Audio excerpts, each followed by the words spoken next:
اہل سنت اور اہل تشیع کی نماز میں بنیادی طور پر 4 جگہ پہ واضح فرق نظر آتا ہے۔ پہلی بات یہ میں نے بتا دی کہ ان کا اور ہمارا اتفاق ہے کہ نبی صلی اللہ علیہ وسلم نماز شروع کرتے وقت رفع الیدین کرتے، رکوع میں جاتے وقت کرتے، رکوع سے اٹھتے وقت کرتے، وہ سجدوں کے درمیان بھی کرتے ہیں، اور میں نے کہا تابعین سے ثابت ہے، نبی صلی اللہ علیہ وسلم اور صحابہ سے ثابت نہیں، ہم اس پہ بدعت کا فتویٰ نہیں لگاتے۔ ایک یہ وہ تو کہتے ہیں کہ میں نے جتنا دین لیا ہے وہ لیا ہی اہل بیت سے۔ مالکی آج بھی ہاتھ کھول کے نماز پڑھتے ہیں، لہذا مرنا ہے، قبر کی 4 دیواری میں جانا ہے، امام اسے بنانا جو تیری بخشش کروا سکے۔ اتنا اہم ہے امام، اتنی ضرورت ہے مذہب میں امام کی۔ میں بات آسان کر دیتا ہوں تاکہ پچیتی زمیندار بندوں تک بات پہنچے۔ جو بندہ یہاں ہاتھ رکھ کے نماز پڑھتا ہے وہ اپنی مرضی سے نہیں پڑھتا، اپنے امام کے کہنے پہ پڑھتا ہے۔ ایسے میں ٹھیک کہہ رہا ہوں، تھوڑی ہوں ہاں تو آپ کریں گے نا۔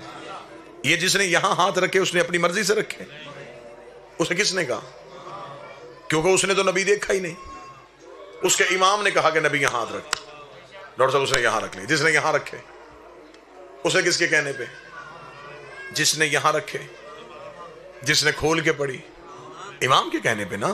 اب ہم میں سے کسی نے نبی دیکھا نہیں، ہم نے اپنے اپنے اماموں سے پوچھا کہ نبی کیسے پڑھتے تھے۔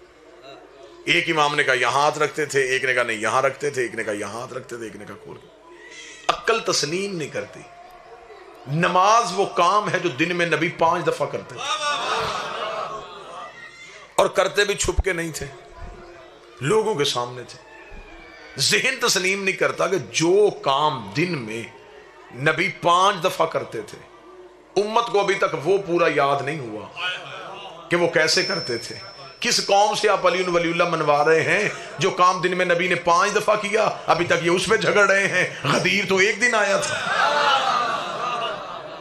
غدیر پہ سارے مسلمان اکٹھے کیسے ہو جاتے؟ ابھی تو یہ نماز پہ اکٹھے نہیں ہوئے۔ کوئی کہتا یہاں ہاتھ رکھتے تھے، کوئی کہتا یہاں ہاتھ رکھتے۔ یہ جو فرق آیا نا اماموں کا، جھگڑا شیعہ سنی کا نہیں، جھگڑا ہے اماموں کا۔ ایک امام نے یہاں رکھوا دیے، ایک نے یہاں رکھوا دیے، ایک نے یہاں رکھوا دیے، ایک نے کھلوا دیے۔ یہ جو فرق تھا، اسی فرق سے فرقے بن گئے۔ جس نے جس فرق کو سچا سمجھا اس نے کہا میرا فرقہ سچا ہے۔ آج یہ فلاں کی مسجد، یہ فلاں کی مسجد، یہ فلاں کی مسجد، یہ فلاں کی مسجد، ایک گاؤں 8 مسجدیں، 8 کی 8 میں نماز اللہ کی ہو رہی ہے، لیکن 8 کے امام علیحدہ ہیں۔ میں ٹھیک کہہ رہا ہوں یا غلط کہہ رہا ہوں؟ ہر ایک مسجد بنی ہے امام کے نام پہ، اللہ کے نام پہ مسجدیں نہیں بنی، اماموں کے نام پہ مسجدیں بن گئی۔ یہ فلاں مسلکی ہے، یہ فلاں مسلکی ہے، یہ فلاں مسلکی ہے۔ 1400 سال ہو گئے مسلمان گردنیں کاٹ رہے ہیں، تیری نماز غلط ہے، تیرا روزہ غلط ہے، تیرا وضو غلط ہے، میری نماز ٹھیک ہے، میرا روزہ ٹھیک ہے، میرا وضو ٹھیک ہے۔ اب یہ بحث نہ کرو کہ نماز کس کی ٹھیک ہے، پہلے یہ پتہ کرو امام کس کا ٹھیک ہے۔ جس کا امام ٹھیک ہوگا اس کے عمل ٹھیک ہوں۔ اگر امام ہی غلط ہوا تو پھر اس کا مطلب ہے کہ بنیاد ہی غلط ہو جائے گی۔ کو بات سمجھ میں آ رہی ہے یا نہیں آ رہی؟ اب اماموں کا کام تھا ہم تک دین پہنچانا۔ چلے بات بڑی آسان کر دیتے ہیں اور بالکل مختصر کر دیتے ہیں۔ پڑھنے والے احباب تشریف فرما ہیں، حکم کی تمیل ہو گئی، دارین کا حکم تھا، میرے بھائی عدنان کا حکم تھا، وعدہ وفا ہو گیا۔ بس آخری سطرے کو میں آپ کے سامنے اب مجمع سے میں نتیجہ لوں گا، اور نتیجے کے بعد میں آپ کو سلام کر دوں گا کہ دین لینا کس سے چاہیے، اور میں ایسی بہترین دلیل دوں گا کہ آپ کے ذہنوں میں ساری زندگی یہ دلیل رہے گی۔ میں آپ کے سامنے تقریر کر رہا ہوں، 35-40 منٹ تقریر کرنے کے بعد میں اعلان کروں کہ جو میں نے تقریر کی ہے میرے مجمع سے کوئی بندہ اٹھ کے مجھے لفظ بلفظ سنائے۔ ایسا ہو سکتا ہے؟ جو خاموش بیٹھے ان کا دعویٰ ہے نہیں سنائی جا سکتی، کیونکہ آپ سن رہے ہیں، یاد نہیں کر رہے۔ یاد بھی کر سکتے تو پھر بھی غلطی تھی، آپ لکھ بھی رہے ہوتے تو پھر بھی غلطی تھی۔ لہجے کی روانی وہ نہیں ہے، لفظوں کی ترتیب وہ نہیں ہے، الفاظ کا استعمال وہ نہیں ہے۔ ایسا ہی ہے، میں 35 منٹ تقریر کروں تو اتنے بندے بھول سکتے ہیں اور اگلے لمحے پہ بھول سکتے ہیں۔ میں اس سے سادہ دلیل اور اس سے آسان مثال میں نہیں دے سکتا۔ مجھ جیسے طالب علم کی 35 منٹ کی تقریر اتنے پڑھے لکھے بندوں کو یاد نہیں ہو سکتی، تو نبی کی 23 سال کی تبلیغ چند دن پہلے بت چھوڑنے والے بندوں کو یاد کیسے ہو؟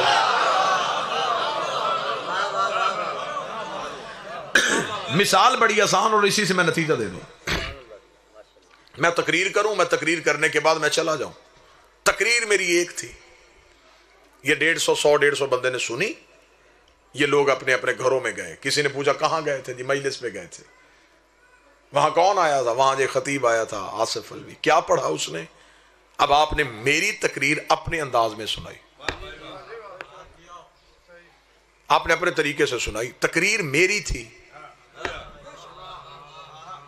سنائی آپ نے. اب آپ نے جب اپنے طریقے سے سنائی تو میری اور آپ کی تقریر میں فرق آ گیا. وہ بات جب اگلے کان تک پہنچی تو تقریر بدل چکی تھی. جس بندے کو آپ نے سنائی وہ مجھے گجرات ایک مجلس میں ملا. اس نے کہا جی آپ مچھیانہ گئے تھے؟ جی گیا تھا. آپ نے یہ تقریر کی تھی؟ میں نے یہ تو نہیں کی تھی. وہ کہے گا جس نے مجھے سنائی اس نے یہ سنائی. تو اس کا مطلب ہے جتنے راوی بدلتے گئے. میں تو دین کا بالکل آغاز آپ کے سامنے سنا رہا ہوں. ابتدائیہ ہوا کیا دین کے ساتھ, یہ ڈھونگ دین کے ساتھ کیا ہوا, یہ آج تک فرقوں میں ڈرامہ کیا ہے. جتنے راوی بدلتے گئے اتنی تقریر بدلتی گئے. قصور میرا نہیں, قصور ہے راویوں کا. راویوں نے میری تقریر کمزور کر دی. قصور نبی کا نہیں. نبی نے ایک دین بنایا تھا, ایک ہی دین بتایا تھا. جیسے راوی بدلتے گئے ویسے دین بدلتا گیا.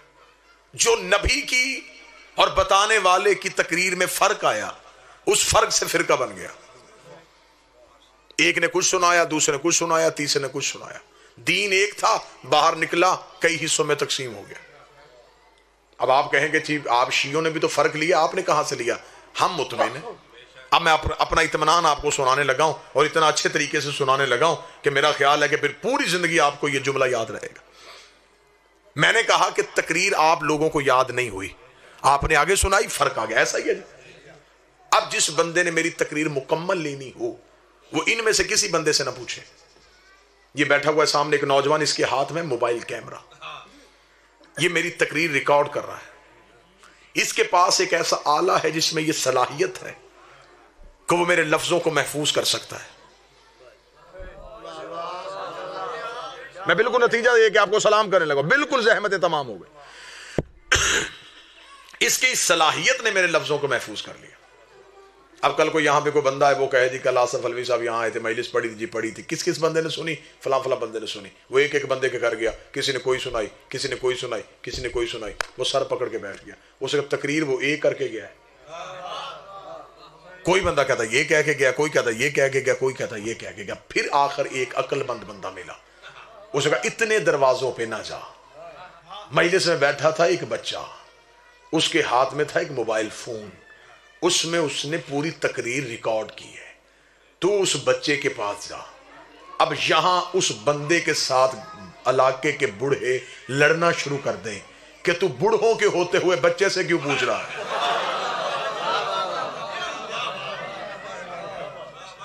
جب اتنے باشعور باریش بزرگ مجلس میں بیٹھے تھے, وہ کہے گا میں ان بزرگوں کو کیا کروں جن کو تقریر ہی یاد نہیں.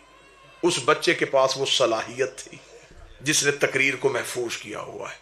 اگر وہ بندہ اس موبائل فون کو محفوظ کر لے, 25 سال کے بعد بھی اسے آن کرے, میں ویسے ہی بولنا شروع کر دوں گا جیسے اب بول رہا ہوں. نہ لہجہ بدلا, نہ لفظ بدلے, نہ جملے بدلے, نہ تقریر بدلی, نہ ماحول بدلا. ہر چیز دوبارہ پھر وہیں کی وہیں تازہ ہو گئی. مجھے عزت قرآن کی قسم ہے, ہمیں گالیاں دے لو, ہمیں دیواروں پہ کافر لکھ دو, ہم شیعوں کو مشرک کہہ دو, ہم بڑے مطمئن ہیں دین کے معاملے میں. ہم نے دین بادشاہت سے نہیں لیا, ہم نے دین لیا ہے امامت سے. نبوت بول رہی تھی, امامت محفوظ کر رہی تھی. نبوت بول رہی تھی, امامت محفوظ کر رہی تھی. 25 سال کے بعد علی نے آ کے مدینے کی مسجد میں نماز پڑھائی تو اندھے صحابی نے چیخ مار کے کہا آج محمد والی نماز یاد آئے.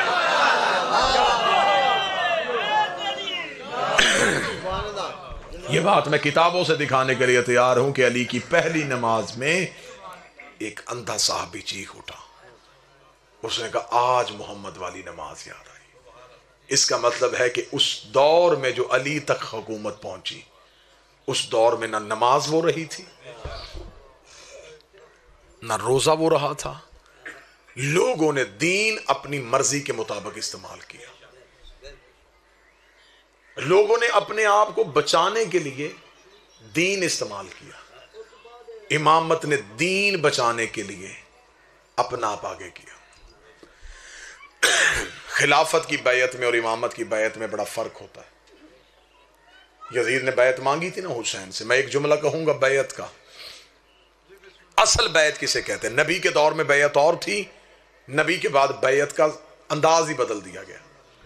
اگر ایک جملہ دارین غور سے سن لیا جائے تو میرا خیال ہے اس جملے کے بعد پھر زیادہ وضاحت کی ضرورت نہیں پڑے گی۔ جب نبی بیعت کرواتے تھے تو جب نبی بیعت کرواتے تھے نبی تب بھی رسول ہوتے تھے، جب بیعت ختم ہوتی تھی نبی تب بھی رسول ہوتے تھے۔ نبی نہیں بدلتے تھے، لیکن جو بیعت کرنے والا آتا تھا وہ آتا کافر تھا، جاتا مسلمان تھا۔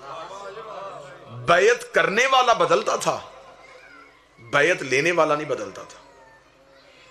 ان کی بیعت کرنے سے نبی میں قدم اضافہ نہیں ہوتا تھا کہ نبی کو اب خدا نے کہہ دیا کتنے لوگوں نے تیری بیعت کر لی ہے تو اب تو سید الانبیاء ہو گیا، اس سے زیادہ لوگوں کو کروا پھر تو سید المرسلین ہو جائے گا۔ نہیں، جو نبی کا سٹیٹس تھا